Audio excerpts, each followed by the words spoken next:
नमस्कार। कल मुझे किसी बहन जी का मैसेज आया यूट्यूब में कि सर आपकी एक तो नाड़ी परीक्षण का क्लास है और दूसरा प्रैक्टिकल आयुर्वेदा का, तो आप बताइए कि सबसे पहले मुझे किस क्लास को लेना चाहिए।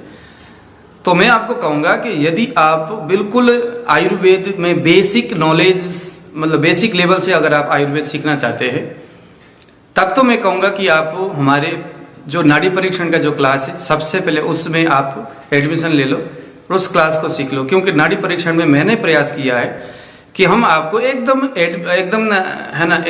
लो निचले लेवल से आयुर्वेद क्या है, दोष क्या है, प्रकृति क्या है, विकृति क्या है, धातु क्या है, अर्गन का निर्माण कैसे होता है, एकदम निचले लेवल से बेसिक लेवल से वहाँ हम बात करते हैं। और साथ में हम डायग्नोस करने की आयुर्वेदिक जो लाइन ऑफ ट्रीटमेंट को बैठाने से पहले जो हमें जो डायग्नोस करना होता है पेशेंट का, उसके आँखें कैसा है, उसके जीभ कैसा है, उसका दांत कैसा है, शरीर कैसा है, शरीर का ढांचा कैसा है, किस तरह से बोलता है, उसके मन बुद्धि की क्या स्थिति है, वो सारी चीज़ें देख कर के पहले हमें डायग्नोस करना सीखना है। तो वो चीज़ें हम जो है नाड़ी परीक्षण की क्लास में सीखेंगे। और साथ में रोगों को जानने का कि 3 उंगली रखा और उसके बाद कफ पित्त वात क्या है विस्तृत उसमें चर्चा होती है।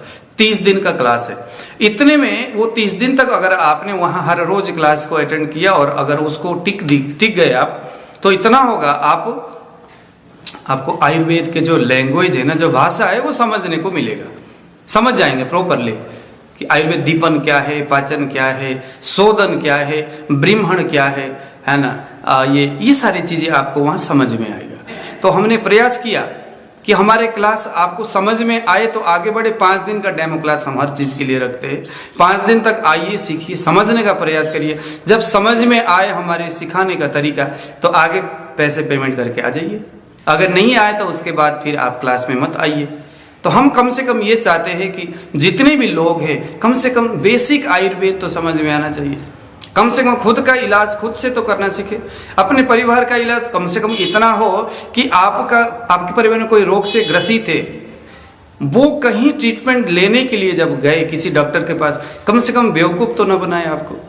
वो क्या प्रिस्क्रिप्शन लिख कर के दे रहा है, उसका रीजन क्या है, उस दवाई का काम क्या है, कम से कम इतना भी आपको समझ में आ जाए तो क्या ये आपके लिए पर्याप्त नहीं है। आने वाला समय आयुर्वेद के क्षेत्र में बहुत सारी चीज़ें होना है आने वाले समय में, तो क्यों ना हम अभी से उसकी तैयारी करें। तो आइए आप हम सब लोग मिलकर के इस मुहिम में जुड़ जाए कि लोगों को आयुर्वेद सिखाए। क्योंकि आने वाले समय में विविध प्रकार के रोग आपके शरीर में प्रवेश करने वाला है, ठीक है। तो इसकी तैयारी आज से करें। तो दीजिए विदा। आने वाले समय में आयुर्वेद, नाड़ी परीक्षण और मेडिकल एस्ट्रोलॉजी से संबंधित बहुत सारे बातों के ऊपर हम परिचर्चा करेंगे। नमस्कार।